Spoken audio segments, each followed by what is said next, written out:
Sir, আমরা জানতে চাইবো যে অনেক সময় দেখা যায় যে আমরা পরিবারে হোক বা বন্ধু বান্ধবের সাথে যখন একসাথে খেতে বসি তখন অতি ভোজন করি, আমরা অনেক বেশি খাই, আবার কখনো দেখা যায় অনেক বেশি করে নেই কিন্তু খেতে পারি না, অপচয় করি।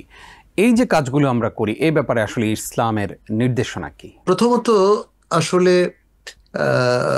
খাদ্যর অপচয় করা যাবে না।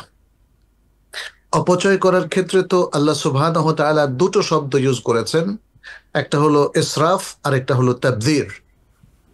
দুটোই ইসলাম নিষিদ্ধ করেছে।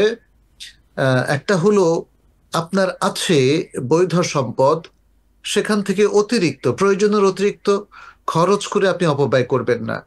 আর আরেকটা হচ্ছে তাবযির। ওলামায়ে কেরাম এভাবে উল্লেখ করেছেন যে এটা হচ্ছে এটা বৈধতার সীমাও লঙ্ঘন করেছে। আপনি দুভাবে এখানে সীমা লঙ্ঘন করলেন, এক অতিরিক্ত খরচ, দুই বৈধতার সীমা লঙ্ঘন। এটা হলো তাবযির। আর ইসরাফ হলো বৈধতার মধ্যে থেকেও অতিরিক্ত খরচ করা। দুটোকে ইসলাম নিষেধ করেছে। অতএব খাবার, খাদ্য, এগুলো আমরা এই দুটো জিনিস খেয়াল রাখবো যেন ইসরাফও না হয়, তাবযিরও না হয়। এটা প্রথম কথা। দ্বিতীয় হচ্ছে স্বাস্থ্যসম্মত খাবার গ্রহণ করা। শরীর কিন্তু অনেক বেশি খাবার চায় না, এর অনেক জি প্রমাণ আছে। জি জি আমরা একটা মানে একাধিক প্রমাণ পাই যে ইসলামের প্রথম যুগে যখন মদিনায় নবী সাল্লাল্লাহু আলাইহি সাল্লাম তার সাহাবাদেরকে শেখাতেন, প্রশিক্ষণ দিতেন, শেখাতেন, তখন দেখা গেছে যে বড় বড় যুদ্ধ, এমনকি সাহাবায়ে কেরাম সামান্য খাবার খেয়ে যুদ্ধ করেছেন এবং জিতে এসেছেন। বদর যুদ্ধ এর প্রকৃষ্ট প্রমাণ। জি রামাদানে যুদ্ধ হয়েছিল, তখন মানে খাদ্য ছিল কম এবং মুসলিমদের বেশিরভাগ খাদ্য ছিল খেজুর। আমরা জি জানি খেজুর এমন একটা খাদ্য যার মধ্যে প্রচুর খাদ্যগুণ রয়েছে। জি তো এই খাদ্যগুণ শরীরের চাহিদা মেটাতো। ফলে আমরা অবাক হচ্ছি যে মাত্র খেজুর খেয়ে কিভাবে মুসলিম সেনাদল এত শক্তি সঞ্চয় করে শত্রুর বিরুদ্ধে জিতে এসেছে বীর বিক্রমে, তাই না? জি এতে বোঝা যায় যে আসলে আপনি যদি শরীরের মানে স্বাস্থ্যসম্মত চাহিদা মেটান, তাহলেই আপনার জন্য যথেষ্ট হবে। আপনাকে প্রচুর খেতে হবে এমনটি জরুরি নয়। আজকে আমাদের এই জায়গাটা লঙ্ঘন হচ্ছে। আমরা খুব মজার মজার খেতে গিয়ে আমরা মানে যেমন ধরেন গোশত, চিকেন অথবা এই ধরনের যে কোনো গোশত ফ্রাই করে খাই, যেটা আমাদের জন্য আসলে উপাদেয় নয়।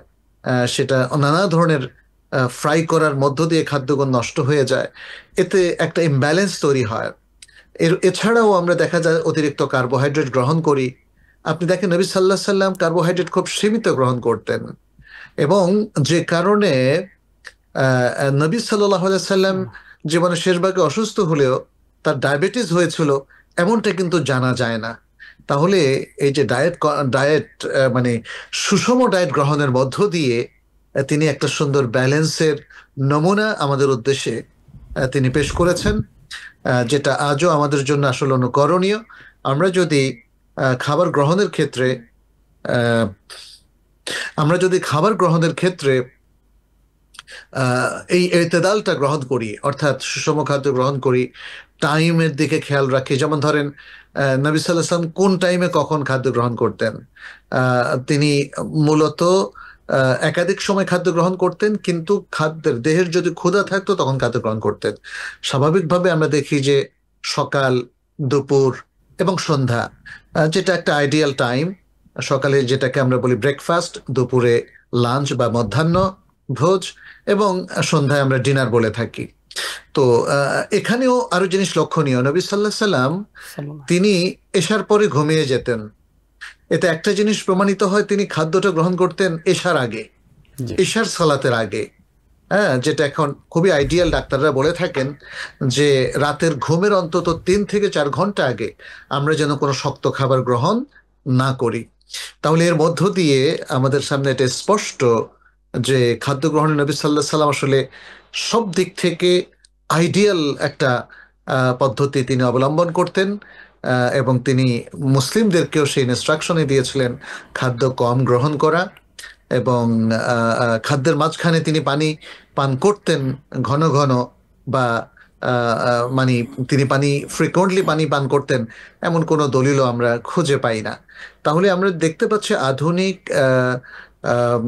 ফুড সায়েন্স আমাদেরকে যে ইনস্ট্রাকশন গুলো দেয়, মনে হয় যেন সবগুলো নবী সাল্লাল্লাহু আলাইহি সাল্লামের তেব্বে নবাবী থেকে নেওয়া। নবী জি সাল্লাল্লাহু জি আলাইহি সাল্লামের খাদ্য গ্রহণ তার তেব্বে নবাবীর অন্তর্ভুক্ত ছিলেন। এক্ষেত্রে আমরা ইমাম ইবনুল কাইয়িম রাহিমাহুল্লাহকে দেখি, তিনি নবী সাল্লাল্লাহু আলাইহি সাল্লামের খাদ্যাভ্যাসের উপরে জাদুল মাআদে দীর্ঘ আলোচনা করেছেন।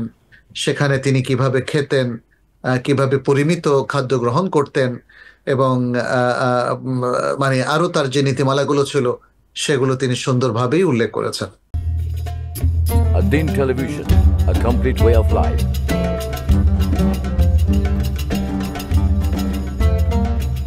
প্রিয় দর্শক, ধন্যবাদ ad-Din-এর সাথে থাকার জন্য। এমন আরো সুন্দর সুন্দর ইসলামিক কন্টেন্ট ও সবশেষ আপডেট পেতে সাবস্ক্রাইব করুন আমাদের ইউটিউব চ্যানেল ad-Din এবং পাশের বেল আইকনটি চাপুন। পরবর্তী সকল ভিডিও নোটিফিকেশন পেতে যুক্ত থাকুন আমাদের সোশ্যাল মিডিয়ায়।